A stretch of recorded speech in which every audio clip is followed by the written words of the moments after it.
Hello, this is Stampy, and welcome to another behind-the-scenes video. Today I'm touring another Sketchbook world. If you've seen any of the past ones, you'll probably kind of know what these Sketchbook worlds are. This is one which is on the Nintendo Switch, and it's basically where I pretty much design almost everything that I've been building at the moment in my lovely world, as well as a few things for other series as well. So this Sketchbook world's a little bit different to the other ones. Seeing as I learned some of the problems that I had with some of the previous Sketchbook worlds, I've designed it better. So I've used a custom super flat world. So the whole floor is only one block down, and then there's a huge gap, and then just a bunch of glowstone, just so it doesn't look too dark down here. Which means that it's much easier for me to design things because I don't need to break away any of the floor underneath if I'm trying to work out redstone or like an underground area. And yeah, that's quicker, and also it goes much further down as well. There's not just bedrock after a few layers of dirt. So yeah, let's go and show you around.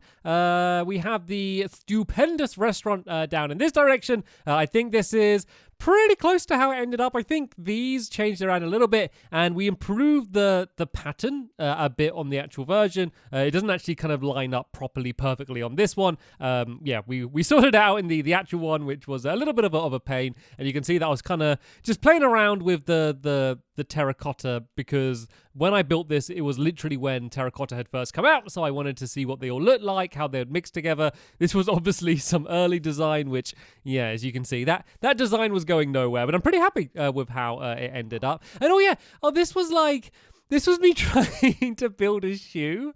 I think, so I had an idea, because I knew I wanted to build like a stew or like a soup place. And then I had the idea of like stew in a shoe. I just really like the name. Is that what the sign down here says? Or no, that was when I came up with stupendous and super. But yeah, I had the idea of stew in a shoe, and I just love the name. And I was going to build a big shoe, and then I realized pretty early on that maybe doing stew in a shoe wasn't the best idea, and I am happy with what I ended up building. So I think it's one of the best buildings I have now. This was a bit of another failed project. I don't think this was for the stew restaurant, but I've never built out of these mushroom blocks at all.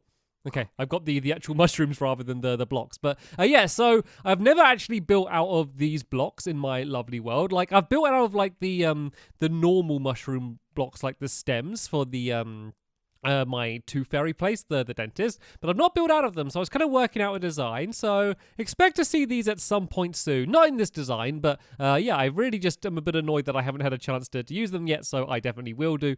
You can see here, this was me just working out how the top was going to be.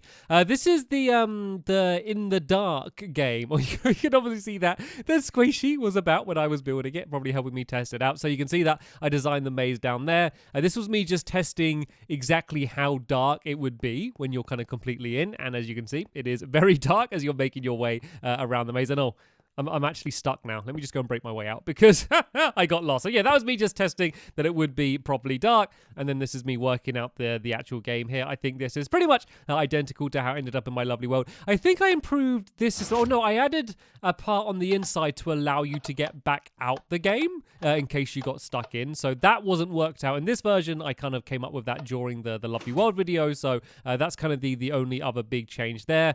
I don't know what's going on with this minecart stuff. Oh yeah, I think that they made a change, so now armor stands don't go in minecarts, and I needed that for something separate to anything going on here, and this was me just testing it out, so that's a little bit annoying that you can't do that anymore. Over here we have, what's this supposed to be? Oh, okay, so I had an idea to build a swimming pool, because I've built a swimming pool inside of my house, but it's just kind of like my little private swimming pool in the house. I like the idea of doing a public swimming pool, and I've always liked the idea of having one which is high up in the sky and swimming up to it, because say if you had like a water kind of elevator place like this, you could go and swim your way up here like this, and then eventually you'd kind of just swim yourself into the pool. And I always just love the idea of that, and the idea of like swimming in maybe a glass pool which is really high up and you have an amazing view at the same time. I always liked that idea, so I was playing around with a few different designs, and then I think I did this design here. And I was looking at it, and it kind of reminded me of the wither, the way that the bit goes up the middle there, then it goes wide. I was like, oh yeah, it kind of looks a little bit like the wither a bit. And so then I had the idea of doing It just seems so silly now. I spent ages on this as well. So I had the idea of doing a river swimming pool. So you'd like swim up and then you'll be swimming in like the head of the river, but then you could like swim down into its arms. And I don't know. And it just took a while for me to have the realization of this is just a bad idea. This is just simply not a good idea. So I'm putting the swimming pool idea on hold until I can actually come up with a good idea. You can obviously see that I needed to spawn in a wither, and I don't know if it's actually still around here. It might still be wandering around the world. But yeah, I had to spawn in a wither just to model the wither, because the thing with the Switch is that I'm always using this on the go. Like, if I'm designing it on the Switch, then I'm pretty much always traveling or have been traveling, then I've just got home and put it back in the dock, and it's absolutely perfect for that, and that's why I love it. The problem is it means that I'm doing less of these behind-the-scenes videos because, you know, I'm not going to be able to record a behind-the-scenes videos while I'm on a plane or a train or something. So, sadly, there won't be many behind-the-scenes videos in the future. But then again, that might change because they're not updating the Switch edition anymore, which means that I might have to move back to the PlayStation Vita for traveling and then record more on the 360 or something. So yeah, maybe things will change in the future. But here you can see we have the airport. This is actually pretty similar to how it ended up being in my lovely world. I think the plane might have gone through a few changes, and of course the runway's different because I don't know if it's the same length or anything. The big change though is I originally did the entire thing green. Originally the whole thing was green, so anywhere where there's orange was green, and then that was a little bit of a last minute change to change it to orange, and I really like the look of the green, but I think orange just made it a little bit more sense. Of course, whenever you see a row of diamonds, that's just me working out the dimensions and kind of marking it easier. And the great thing about the Switch is, as I said, I can design it while traveling, and then I put it in the dock, and then I can just take a bunch of screenshots just using my Elgato, and then that means I have a bunch of screenshots for when I'm doing the actual game. Right then, let's keep looking. This is the fire and water game. This is how it ended up in my lovely world down here. Originally, it was going to look like this, and I was set on this design. The actual layout of the game is pretty much identical, and I like the look of this, and I was pretty much set on it. And I was like, you know what? It's just not colorful enough. It just looks... I don't know, it just looked a bit bland, and so I just changed the colors, and now I love the look of this game. Like, this is one of the best games that if you just look directly down on it, it just looks really cool. Like, when you're actually standing at the game, it doesn't look quite as cool, but I still like it, and I really enjoy that game as well. You can see that this is me when I decided to work out it was going to be colorful, me kind of just seeing what colors looked good with the netherrack, and I'm pretty happy with the ones I ended up choosing. These were me just working out the game. This game actually took ages to design. Like, it seems like the most simple game in the world, but normally the more simple ones are the more difficult ones to design because you can kind of over design things, so it's kind of hard to start with like a bigger plan and then keep cutting it back and working out exactly what the rules are. But I really like this game. I love the fact that, you know, the theme is fire and water, and the game is literally you putting out fire with water. I just think that it works so well with just the mechanics that are in the game, and it was a really fun game to play. So yeah, that was a game that I was happy with, so you can kind of see a few different steps from me designing it. What's this? Pick up. Oh, yeah. So this is a game that didn't come about and probably never will come about. So there was a point in one of my videos, I can't remember what video it was, where I was trying to, I think I was trying to throw something to Polly, and she was trying to not pick it up. Or actually, no, I don't think it was a video. I think it was just me playing before a video. And I was trying to throw stuff on the ground, and then she was trying to not pick it up. And then I was like, this is actually a really fun game. Me running around, like, just say it was creeper heads, and I'm just trying to throw them down on the floor, and she's like trying to like carefully not pick them up as we go. And I thought that would make a really good mini game. So I had the idea of it being armor, and maybe like, you know, say if you pick, like, you walk over it, you have to immediately put it on. So maybe you need to get a full set of armor on someone. And so as you throw it around the floor, like, as you run over it, you kind of just need to put it straight on. And then, like, you know, that shows that, you know, you're being caught, essentially. And I do still like the concept. I think the idea was that, like, armor or something was going to drop down from here, and you'll be kind of just jumping around the room trying to avoid each other. But I think that the idea needs a little bit more work compared to how it is now. So...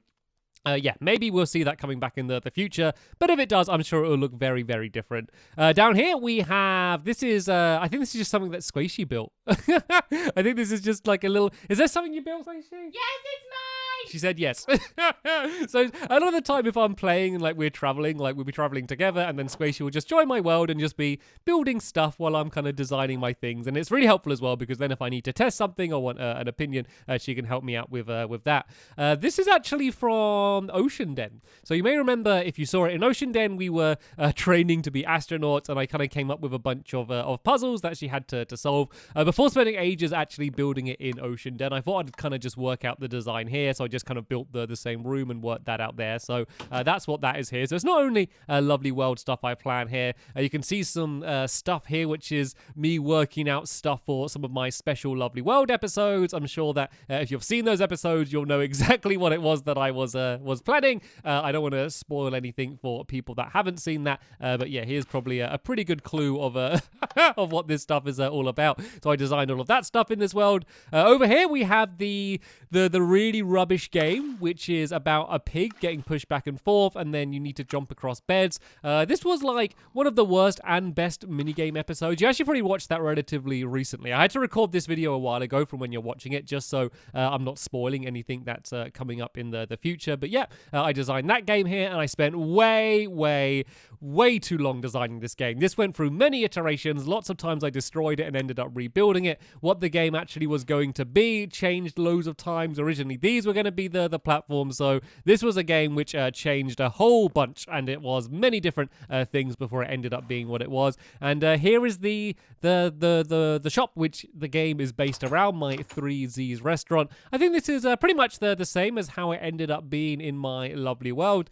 So yeah, I'm pretty happy with that. I put this glass here just so I could kind of step back, so I knew that when I looked at the Z's, they would line up properly. So yeah, that's what that area there is. This is and it ended up being called Power Play, didn't it? So this is, I think, pretty much the final design here, where it's supposed to look like a giant power rail. You can see, obviously, I was modeling some power rails down here. Originally, well, the actual original first ever design for this is in my Xbox 360 sketchbook world. But once it kind of got to the point where I was properly planning it and knew exactly what the game was going to be, I was kind of just working out the design here. And the game was pretty much worked out at this point. This was my first attempt to actually come up with a design that looked cool. And I think it does look relatively interesting, but I kind of like the idea of tying it to a theme. And it looks just very different compared to the rest of my other lovely world minigames. The fact that I just left it all grass around the outside, you know, just like as if it was a power rail just down on the grass on the ground. I kind of like that. It kind of makes it different. This kind of just looks like it could blend in with absolutely all of my other minigames. This was just me kind of working out the design. So yeah, I'm pretty happy with how that ended up. But as you can see, there was a lot of work and a lot of iteration that went in to designing this game. And the real breakthrough was when I came up with the method where you both need to stand on a pressure plate for the minecart to drop down. And then when I added the element of you need to go and get the charcoal rather than just always having it on you, that's when it kind of came, you know, a bad game to a game which is actually pretty decently fun. Over here we have something which was probably seen very recently by you if you've been watching my lovely world. This is the Terracotta 2 game. This is a remake of a very bad game which is all about placing down terracotta. I really like this game, despite the fact that it is frustrating and it does give you a headache, and I know it just makes me panic. Despite all of that, it was so much fun to record the video that I did doing it. I know I'm going to play it again in the future, and I think that this is pretty much exactly the same as you may have seen it in my lovely world. As you can see, there was a few different stages it went through. One of the big things I struggled with for a long time is originally it was all going to be on a timer system, and I don't know if there's any relics of that. I think I might have destroyed it all. But yeah, originally the whole thing was going to be just loads of repeaters, and it would all be automatic. So the way to do that, I was going to possibly do it so you put dirt in a chest, and this counts down, and then I used the comparator to kind of do the timer, and it was going to automatically like open these doors, and then you'll be in, the light would turn on, then the doors would close, and then it would open these doors, and then the light would go, and then it would close again, and it would just be like the most complicated redstone in the world. And then I came up with the idea to have the method where it's all done by the players. So once you have finished building in here, you pull the lever, and then that hurries the other person along, and then you go into the next room, and then you do the same, and then as you can see, it turns the light on, and then the doors end up shutting, and that made the game more fun and made the game way simpler to build. So that was kind of like a win-win for me, and I always love it when I can kind of come up with an easy solution which makes the game better and is just less complicated for everyone involved. So yeah, that's the Terracotta 2 game, and is that it? I don't know. I haven't built too much in the Switch Sketchbook world yet, just because the Switch hasn't been out for very long compared to the PlayStation and then the Xbox as well. But yeah, that's a nice brief view of kind of some of the stuff that I've been getting up to. I'm dressed as a banana guard, by the way, so I don't have my skin yet on the Switch, so I had to be another skin. So I thought, why don't I just be a silly banana guard from Adventure Time?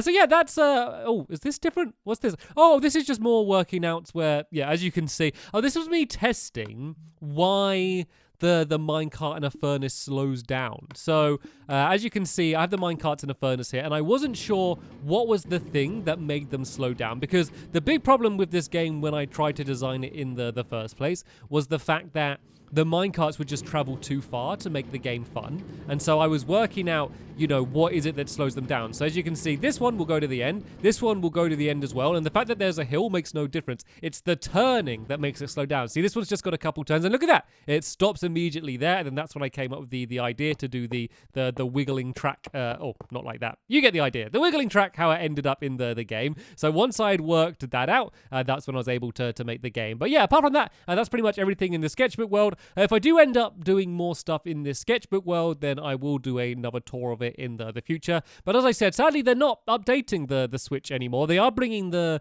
new Bedrock engine version to the Switch. Maybe as you're watching this, it's out already.